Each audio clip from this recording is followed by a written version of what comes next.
Welcome to the deep dive. Oh, So today we're jumping into the world of natural gas vehicles, NGVs.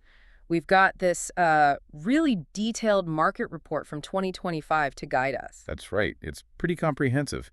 And our goal is really to, cut through the noise, unpack the key numbers and trends for you. Exactly. Give you a clear sense of where the NGV market is right now in 2025 and maybe where it's heading. Yeah, because this report goes beyond just the surface level. It looks at market size, regions, different technologies, the whole picture. And honestly, there are some surprising findings in here. Things about which regions are leading versus growing fastest, or which specific tech is really taking off globally. Definitely some interesting dynamics at play. Okay, let's get into it then. Let's unpack this report. All right. So starting big picture, the report estimates the global NGV market value for 2025 is USD 36,251.8 million. 36 billion. That's already a pretty solid market size. It is. And looking ahead, does the report see that continuing to climb? It does, yeah. The forecast suggests sales reaching, let's see, 48,854.93 million by 2033. Okay, so definite growth projected over the next, 8 years or so? Yep. Consistent upward trend. What does that translate to in terms of like an annual growth rate, a CAGR? The report calculates the compound annual growth rate at 3.8% between 2025 and 2033. 3.8%. So like you said, steady, not, explosive, but solid growth for the overall market. Exactly, but that overall number kind of hides what's happening regionally. Ah, right. The picture probably changes quite a bit when you zoom in. Who is the big player right now? Well, according to this report, North America had the major market share in 2025. We're talking over 37% of global revenue. Over a third. Wow. What's the value on that? Let me see. USD 13,413.17 million for North America in 2025. Okay, substantial. But is that where the fastest growth is expected? Interestingly, no. While North America leads in size, its projected CGR through 2033 is more like 1.6%. Quite. Yeah. Europe's the second biggest, over 29% share. That's about USD 10.5 billion. And it's growing a little faster than North America, around 2.1%. Okay, so the current leaders, North America and Europe, aren't really the growth engines going forward. So where is the momentum, according to the report? That would be Asia Pacific or APAC. Ah, okay. Yeah, while it held maybe around 24% of the market in 2025, that's USD 8.7 billion. The report projects it'll grow at a much higher CAGR. We're looking at 5.8% through 2033. 5.8. Okay, that's significantly higher. So that's a key insight right there. The growth focus is really shifting towards APAC, even if North America holds the current top spot in value. Precisely. What about the other regions? South America, Middle East, Africa? Yeah, they're smaller shares, but still part of the picture. South America's over 4%, growing at 3.1%. The Middle East is around 3.8% share, growing at 2.8%. And Africa is about 2.2% share, but growing a bit faster at 3.5% CAGR. Got it. So it really is a global market, but wow, very different stories depending on where you look. That 3.8% average definitely smooths over some big regional differences. Absolutely. And that's where the segmentation breakdown in the report gets really interesting. It shows how different technologies and approaches are playing out. Okay, let's dig into that. Maybe start with the type of system, dedicated versus like multi-fuel options. Sure. So the report points to dedicated natural gas vehicles, the ones that only run on CNG or LNG as the current leaders in this segment. Okay. Citing IEA data, it suggests they were over 65% of worldwide NGV installations back in 2023. 65%. That's dominant. Why so popular? What's the advantage according to the report? Well, several things. Reduced emissions, because they're optimized just for methane, potentially better engine performance tailored to the fuel, and often a lower total cost of ownership, which is huge for big fleets. Right. Cost is always key for fleets. And the report also mentions regulations, particularly in places like India and China, that actively push for dedicated CNG, especially for public transport. So seen as efficient, cost-effective, and sometimes government-backed, but is that where the fastest growth is happening now, given how fast tech changes? Actually, no. The report flags dual fuel systems as the fastest growing type. Dual fuel, so that's mixing natural gas with diesel. Exactly. Often using gas primarily, but diesel for ignition or backup, like a hybrid approach. And where are these catching on the most? Primarily in the really demanding, uses long-haul trucking, mining, heavy industry. Makes sense. The report suggests it's about versatility. You get the benefits of natural gas when you can refuel, but you're not stuck. If the infrastructure isn't there, You can just run on diesel. Ah, okay. A practical bridge, especially for converting existing diesel fleets. Precisely. And it mentions South Korea, the U.S., Brazil. This place is seeing significant uptake. Got it. So dual fuel offers a way to adopt gas benefits without being totally reliant on having NGV stations everywhere yet. Okay, let's pivot to the fuel itself. CNG versus LPG. Who's leading there? Compressed natural gas, CNG, is the dominant one globally, according to the report. Yeah, that feels right. You often see CNG buses, maybe some commercial vans in cities. Absolutely. The report links that to a few key things. Much lower fuel costs compared to petrol or diesel, more developed refueling infrastructure in key markets, and supportive government policies. Right. It specifically calls out places like India, China, Iran, Pakistan as major drivers. It even notes India aiming for 10,000 CNG stations by 2030. Shows how crucial that infrastructure piece is. Wow, at 10,000 stations. And the cost savings can be huge, right? Up to 60% cheaper than traditional fuels, plus lower CO2. Exactly. Big incentives there. So if CNG is the established leader, which one does the report say is growing fastest? That would be liquefied petroleum gas, or LPG. LPG. Yeah. Okay, interesting. That's still a natural gas product, but it's liquid at much lower pressure, right? Right. Why is that growing faster? Well, the report suggests it's really taking off in regions where maybe the CNG network isn't as built out, but there's still pressure to cut emissions. Think Turkey, South Korea, Poland. They're mentioned as hotspots. And get this, the report says Turkey alone has over 4 million LPG vehicles. It's the world's biggest LPG auto market by vehicle count. 4 million just Right. LPG cars in Turkey. Wow, that's huge. It really puts it in perspective. So what's driving that kind of rapid adoption? Key factors seem to be a lower upfront conversion cost compared to CNG systems, LPG often being cheaper than gasoline, and it's relatively easy to convert existing gasoline engines. Makes aftermarket conversion simpler. Oh. It's seen as a really accessible way to switch fuels, maybe more so in semi-urban or rural areas where building lots of high-pressure CNG stations is tougher. And government help, like subsidies for conversion kits, also plays a part. So CNG leads, often backed by big infrastructure pushes and policy in certain countries. But LPG is the faster-growing challenger, leveraging lower conversion costs and maybe fitting better where CNG isn't widespread yet. Different paths. Okay, what about tank capacity? Right, the report looks at that too. The segment with the highest market share currently is the 9.1 18 kg capacity range. And is that generally for smaller vehicles, like passenger cars? Exactly. That size is dominant in light-duty cars, compacts. It kind of hits a sweet spot enough range for typical city use, maybe 200, 300 kilometers, without taking up too much space or adding excessive cost. Very common for aftermarket conversions too. Seems practical for personal use, taxis, that sort of thing. So if that's the leader, which size is growing fastest? The report points to the more than 27 kilograms segment as having the most rapid growth. Okay, the really big tanks then. Where's the demand for those coming from? This growth is all about commercial fleets, intercity buses, and especially heavy-duty long-haul trucks. Right, they need the range. Precisely. They need much longer range, maybe over 500 kilometers, to make sense for routes where refueling points are sparse.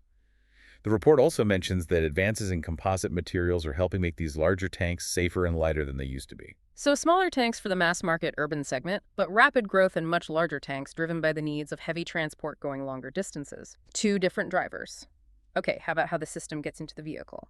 OEM factory fitted versus aftermarket conversions. The report states that OEM fitted, so installed at the factory, currently leads the market. That makes sense, doesn't it? You'd probably trust the manufacturer's integration more. Exactly that.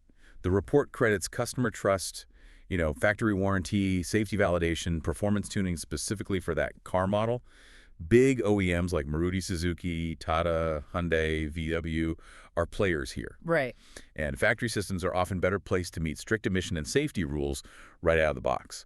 Plus, governments in places like Italy, India, China sometimes offer specific incentives for factory-fitted NGVs. Okay, so OEM leads, driven by trust, integration, and sometimes policy. Where's the fastest growth then? That would be the aftermarket NGV conversion market.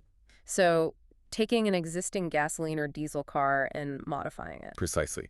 This market is really driven by people and fleets wanting to switch to cheaper, cleaner fuel without buying a whole new vehicle, which can be a big capital outlay. Yeah, that's a huge factor. And the report has a pretty amazing number here. Over 30 million vehicles worldwide have apparently been converted to run on natural gas. 30 million. Wow, that's a massive number of conversions already done. It really highlights how important that segment is. It's especially strong where fuel prices are high, or maybe new NGVs are just too expensive or not widely available. Conversions offer a much lower entry cost, typically between, say, 500 and 1,200 US dollars. That is a very accessible price for potentially big fuel savings. Yeah. Have the conversion kits themselves gotten better over time? Yes, definitely. The report notes that modern aftermarket kits are way more sophisticated now. They often link directly into the vehicle's main computer, the ECU, use advanced electronic injectors. Ah, okay. It means better performance, better fuel control, better safety compared to the older, simpler systems. So it's a really critical part of driving NGV adoption, especially where infrastructure is still developing. So OEM leads for new cars with integrated systems, but aftermarket is booming by offering an affordable and increasingly advanced way for existing vehicles to make the switch. Vital, but different pokes of the market. Okay, let's get even more technical, the fuel intake system. VPI, LPI, LPDI. Who's leading there? Vapor phase injection, or VPI, systems currently hold the largest market share. And why VPI? Is it, again, about cost and simplicity? Yes, pretty much. The report points to their basic design, cost-effectiveness, and how relatively easy they are to integrate. Makes them ideal for a lot of retrofits and also common in, lower-priced OEM NGV models. How do they work? Again, briefly. They basically vaporize the gas fuel before injecting it into the engine's intake manifold. It works perfectly fine for standard driving, light-duty use. The simpler, cheaper option, then. Absolutely. The report estimates VPI kits are maybe 20–30% cheaper than the alternatives, like LPI or LPDI. That cost difference is huge in emerging markets where price is everything. Right. Dominant due to cost, especially for less demanding uses. So which intake system is seeing the fastest growth? That would be the liquid phase direct injection, or LPDI system. LPDI. That sounds more advanced, maybe higher performance. It definitely is. LPDI injects the natural gas directly into the combustion chamber while it's still liquid. It's more like modern gasoline direct injection. And the benefit of that is? Significant advantages, according to the report. Better combustion efficiency, more torque, better engine response, and lower emissions compared to the vapor systems. Okay, so better performance and cleaner. Where's this tech gaining traction fastest? It's growing rapidly, where performance, efficiency, and emissions really matter. Think public transport buses, heavy trucks doing long distances, even some higher-end SUVs maybe. Right. Major OEMs and tech specialists like Westport Fuel Systems or Cummins are putting LPDI into their newer NGV offerings. And I guess stricter emission rules like Euro 7 or EPA Tier 3 are pushing this too. LPDI helps meet those tougher standards while keeping performance up. Exactly. That regulatory pressure is a big driver for adopting more advanced tech like LPDI. Okay, last segmentation point. The conversion kits themselves, Venturi versus sequential. Which one was the traditional leader? Venturi, I'm guessing based on the pattern. You got it. Yeah. Venturi kits were historically the dominant choice, especially in the aftermarket, for a long time. And again, simplicity and cost driving that. Very much so. Affordable, relatively simple, worked well with older vehicles, maybe with carburetors or basic injection. They use a simple Venturi effect in the intake. Super budget-friendly, sometimes just $300, $500 US. Made conversions really accessible. The real entry-level option that kicked off a lot of the conversion market. But with tech and rules changing, is that where the growth is now? Not anymore, no. The report is clear. Tightening emission standards globally are shifting demand towards more sophisticated systems. Sequential NGV kits are identified as the fastest growing segment for kits. Sequential kits, what's their main advantage? Precision. They use electronic controls to inject gas sequentially, mimicking the car's original fuel system much more closely. Which means? Much better air-fuel ratio control, better fuel economy, smoother performance, and significantly lower emissions than the basic Venturi kits. They work really well with modern multi-point fuel injection engines. Okay, so better performance, cleaner emissions, crucial for meeting today's standards. But I assume they cost more. They do, yes. Yeah. Typically more like $800 to $1,500 US. But the report argues they deliver better engine response, a smoother drive, and, crucially, compliance with standards like Euro 6 or India's BS6. So regulatory compliance is a huge factor there. Massive. That, plus the performance benefits, is driving their adoption, especially where environmental rules are getting stricter. Brazil, Italy, China, Turkey are mentioned as seeing strong growth, often helped by government incentives favoring cleaner conversions. Right. So Venturi built the foundation for aftermarket with affordability, while sequential is the modern, higher-performing, compliant evolution. Okay, so as we look across all these different pieces, engine type, fuel, tanks, fitting, intake, kits, there's a real pattern emerging, isn't there? It really stands out. In nearly every category, you have an established tech, often leading because it's cheaper, simpler, or fits existing infrastructure. Okay. That holds the biggest current share.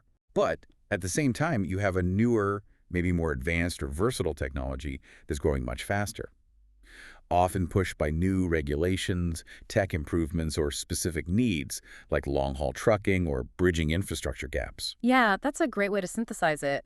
The market's not just growing, it's actively being reshaped by this tension between the established and the emerging. The report also mentions key drivers overall, right? Like government incentives, stricter environmental rules. Definitely. Those, plus the ongoing build-out of refueling stations and continued tech advances, are all pushing the market forward. And the challenges or restraints? Acknowledges those too. High upfront costs for new NGVs compared to conventional cars, refueling infrastructure still being limited in many parts of the world, and sometimes just public perception or technical hurdles slowing things down. It's that push and pull between the drivers and restraints that shapes the market's path. And the companies involved reflect that two big automakers, specialized tech firms, local conversion shops, all playing a role. The report suggests a trend towards companies offering more complete packages, even including infrastructure links or using renewable natural gas, RNG. Yeah, it cites examples like Tata Motors in India innovating with space-saving twin-cylinder CNG tanks, or companies like Hexagon Agility supplying RNG fuel systems for big fleets like UPS in the US.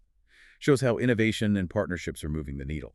This has been a really insightful deep dive into the report. We've got a clearer picture now of this growing global NGV market for 2025. North America leads in size, but APAC is the real growth engine. Yeah. And maybe most importantly, we've unpacked those internal dynamics, that fascinating tension between the established leaders like dedicated systems, CNG, VPI, Venturi kits, Right, the workhorse. and the rapidly rising alternatives like dual fuel, LPG, those bigger tanks, sophisticated aftermarket conversions, and the LPDI or sequential injection tech. It really paints a picture of the NGV market not as one single thing, but almost like a mosaic.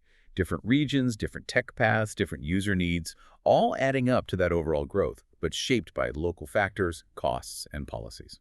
That mosaic idea really makes you think about what comes next. If those faster growing segments we just talked about, the dual fuel, the LPG, the big tanks, the advanced conversions and injection systems, if they keep up that momentum, how might the actual balance of the NGV market shift, maybe even more dramatically over the next decade than that overall 3.8% growth number suggests on its own?